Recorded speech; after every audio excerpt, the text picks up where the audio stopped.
Hey everyone, this is Miss Anya Shah और welcome back to my YouTube channel which is Anya share lively.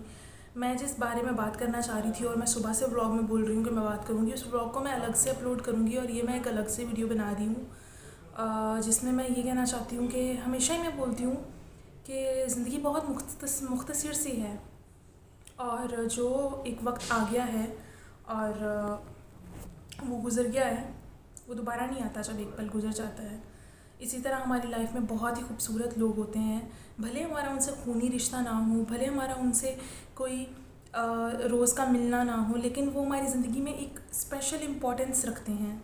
इसी तरह मेरी life में भी बहुत से ऐसे खूबसूरत लोग हैं। जिधर मैं एक कीमोथेरेपी यूनिट में जॉब करती थी, तो वहाँ पे मेरी बहुत सारे कैंसर पेशेंट्स जो हैं मेरे दोस्त बन गए थे। मेरी बहुत सारी आंटीज़ और बहुत सारी फ्रेंड्स बन गई थी।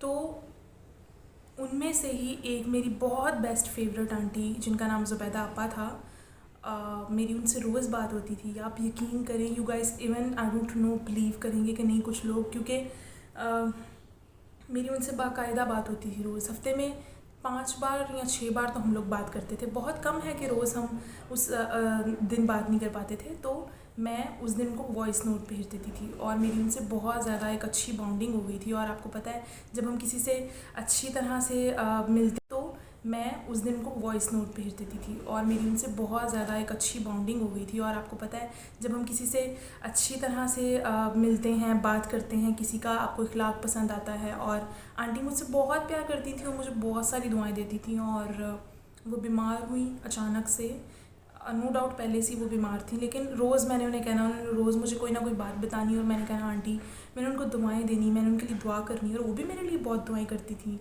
कि खुदा तुम्हें खुश रहे और रखे।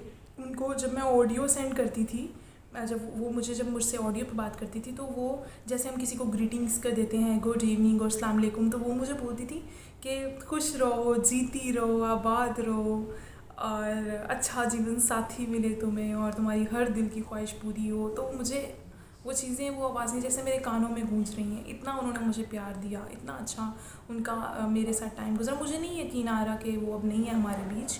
मुझे बिल्कुल भी इस बात का कोई, मेरे दिल में ये बात है नहीं। मैं 3-4 दिन से बहुत ज़्यादा उदास हूँ। जिस दिन वो ICU में एडमिट हुई हैं, तो उस दिन सुबह मैं उठी ही हूँ जब, तो मेरा दिल बहुत अजीब सा हो रहा था और मैंने कॉल मिलाई एंड देन उनकी सिस्टर ने उठाया और उन्होंने मुझे बताया कि वो हॉस्पिटल में है।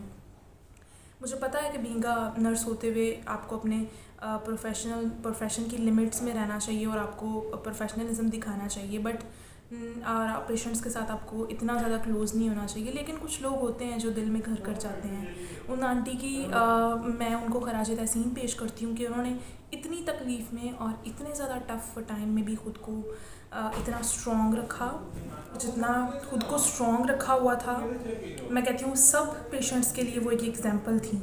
और जब भी वो कीमो करवाने आती थी तो सभी उनको देखते थे, क्योंकि वो इतना प्यारा तैयार होकर आती थी और इतनी एक्टिव और इतनी पॉजिटिव, उनको मिलकर और उनसे बात करके आपको वाइब मिलती थी कि मैंने खुद उनसे बहुत कुछ सीखा है। मैं समटाइम्स बहुत ज़्यादा डिसहार्ट और अलोन फील करती थी फैमिली स्कैटर्ड होने की वजह से, तो मुझे उनसे बात करके, उनके साथ रहकर, उनको अपने अपने सिनेरियोज़ बताकर, उनसे अपनी बातें डिस्कस करके मुझे बहुत सुकून मिलता था। और एज में तो वो बहुत ज़्यादा हमसे बड़ी थी, हमारी आपा थी, हमारी आंटी थी, अप्रॉक्स 65 और 60+ थी, बट वो लगती ही नहीं थी कि वो इस एज की हैं। और ये तब होता है जब आप अपनी लाइफ में आप खुदा के बहुत करीब होते हैं। और वो बताती थी कि मैंने उन्हें हमेशा, जब भी मैंने उनसे बात की है कॉल पे या उनसे मिली हूँ, तो मैंने उनको हमेशा दुआ में ही देखा। वो नमाज और अपनी सब दुआएं वो पढ़ रही होती थी। सो ऐसे बहुत कम लोग होते हैं जो खुदा के इतना करीब होते हैं। मेरी दिल से दुआ है कि खुदा आंटी को जन्नत में जगह दे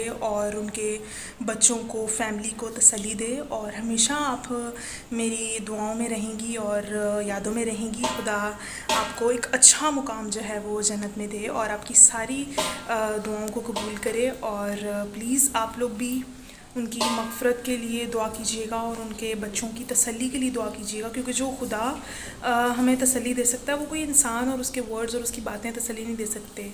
और हाँ, मैं मिस करूँगी क्योंकि मेरी रोज़ उनसे बात होती थी और अभी भी मेरे पास उनका नंबर डायल पे लगा हुआ है, तो ज़ाहिर सी बात है उनकी कमी तो नहीं कोई पूरी कर सकता। बट मैंने अपनी लाइफ में एक अच्छे इंसान को, एक अच्छी दोस्त को, एक पॉजिटिव वाइब को खो दिया है। सो इसका मुझे दिल में रहेगा, बट उनकी दुआएं मेरे साथ हैं। सो